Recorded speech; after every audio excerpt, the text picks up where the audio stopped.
অনেকদিন আগের কথা। তিন ছাগল ভাই এক নদীর ধারে সবুজে ছায়াঘাটে একসঙ্গে বসবাস করত। নিজেদের শরীরের আলাদা আলাদা আকারের জন্য তাদের আলাদা আলাদা নাম ছিল। সব থেকে ছোট দেখতে ভাইয়ের নাম ছিল ছোটন, মাঝারি দেখতে ভাইয়ের নাম ছিল মেজো, আর সব থেকে বড় মানে শক্তিশালী যে ছিল তার নাম ছিল বিশাল। তিন ভাই মিলেমিশে নদীর তীরে আনন্দে দিন কাটাচ্ছিল। সবুজ কচি ঘাস খেয়ে আর নদীর ঠান্ডা জল পান করে তারা বেশ সুখেই ছিল। কিন্তু একদিন তারা দেখল যে তাদের সেই ঘাটে আর একটাও ঘাস নেই। সেই দেখে ছোটন কাঁদতে কাঁদতে জিজ্ঞেস করলো, কি হবে, কি খাবো আমরা? ভয় পাস না ছোটন, মেজো তাকে সাহস দিয়ে বলল, দেখো নদীর ওপারে ওই দিকে সুস্বাদু সবুজ ঘাসে ভরা মাঠ আমাদের জন্য অপেক্ষা করছে। একদম ঠিক, বিশাল বলল। ব্যাস আমাদের শুধু সেতুটা পার করে নদীর ওপারে পৌঁছতে হবে, তারপর প্রাণ ভরে ঘাস খেতে পারবো, খাওয়ার আর কোনো চিন্তাই থাকবে না। কিন্তু নদীর ওপরের ওই সেতু পার করা ভয়ঙ্কর কঠিন ছিল। তিন ভাই জানতো যে এক ভয়ঙ্কর নোংরা হিংস্র দৈত্য সেই সেতুর ঠিক নিচে বসবাস করত, যার সব থেকে প্রিয় খাবার ছিল ছাগলের মাংস।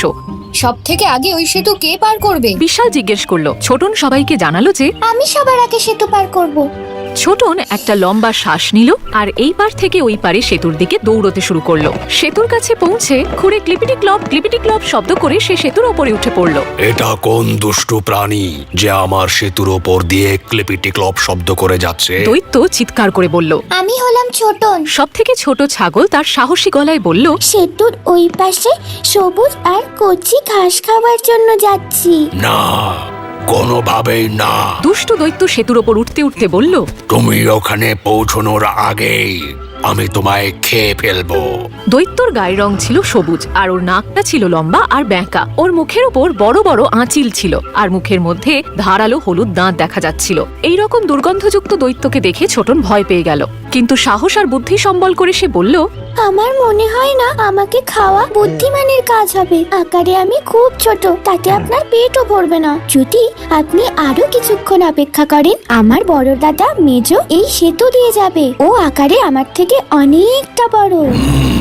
দৈত্য হুঙ্কার দিয়ে বলল, ঠিক আছে, তুমি সেতু পার করতে পারো। ছোটন তখন আবার খুঁড়ে ক্লিপিটি ক্লপ আওয়াজ করে সেতু পার করে সবুজ কোমল ঘাসের মাঠে চলে গেল। নদীর অপর প্রান্ত থেকে তার বাকি দু ভাই দেখলো যে তাদের ছোট্ট ভাই ছোটন নির্বিঘ্নে সেতু পার করে ফেলেছে। এবার আমার পালা। এই বলে মেজো ভাই সেতুর ওপরে উঠে পড়লো। ক্লিপিটি ক্লপ আওয়াজ শুনে দৈত্য আবার চিৎকার করে বলল, এটা কোন দুষ্টু প্রাণী যে আমার সেতুর ওপর দিয়ে ক্লিপিটি ক্লপ করে যাচ্ছে? আমি হলাম মেজো। আমি নদীর ওপারে সবুজ ঘাসের মাঠে নিজের ভাইয়ের কাছে যেতে চাই। দুর্গন্ধযুক্ত দৈত্য আবার সেতুর ওপর উঠে চিৎকার করে বলল, না, একদম না। তুমি ওখানে পৌঁছানোর আগেই আমি তোমাকে খেয়ে ফেলবো। এটা শুনে মেজো ভয় পেয়ে গেল, কিন্তু সেও নিজের ছোট ভাইয়ের মতো সাহসী আর বুদ্ধিমান ছিল। সে তাড়াতাড়ি বুদ্ধি করে দৈত্যকে বলল, আপনি আমায় নিশ্চয়ই খেতে পারেন, কিন্তু একটু পরেই আমার দাদা এখান থেকে পার হবে।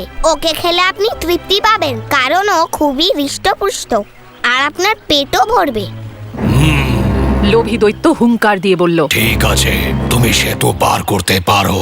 মেজো তখন তার খুঁড়ে ক্লিপিটি ক্লপ শব্দ করে হাসতে হাসতে সেতু পার করে ওপারের সবুজ কোমল ঘাসের মাঠে নিজের ছোট ভাইয়ের কাছে পৌঁছে গেল। দূর থেকে বিশাল নিশ্চিন্তে দেখলো যে তার দুই ভাই সেতু পার করে সুরক্ষিতভাবে ওপারে পৌঁছে গেছে। তারপর সেও সেতুর দিকে রওনা দিল।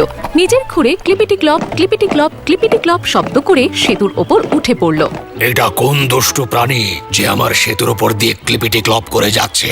দৈত্য আবারও জিজ্ঞাসা করলো, আমি হলাম বিশাল। আমি আমার ভাইদের কাছে নদীর ওপারে সবুজ কোমল ঘাসে ভরা মাঠে যাচ্ছি। না, একদম না। তুমি হবে আমার খাদ্য। দুষ্টু দৈত্য সেতুর উপর উঠতে উঠতে বলল, কিন্তু বিশাল ছোটন আর মেজোর মতো দৈত্যকে দেখে একেবারেই ভয় পায়নি। বিশাল সেতুর ওপর নিজের খুঁড় দিয়ে আঘাত করে। সে তার ধারালো শিং উঁচিয়ে দৈত্যের দিকে ভয়ঙ্কর বেগে ছুটে গেল। ধরাম! বিশাল দৈত্যকে জোরে গুঁতিয়ে সেতু থেকে একদম নিচে ফেলে দিল। ভয়ঙ্কর বিচ্ছিরি দেখতে দুর্গন্ধযুক্ত দৈত্য নদীতে ছিটকে পড়ল। ঝপাস! তারপর বিশাল সেতু পেরিয়ে সবুজ ঘাসের মাঠে তার দুই ভাইয়ের কাছে পৌঁছে গেল। এরপর তিন ছাগল ভাই মিলে কচি কচি সবুজ ঘাস খেয়ে নদীর ঠান্ডা জল পান করে সুখে শান্তিতে দিন কাটাতে লাগলো। আর সেই বিচ্ছিরি দৈত্যটাকে এরপর থেকে আর কখনো দেখা যায়।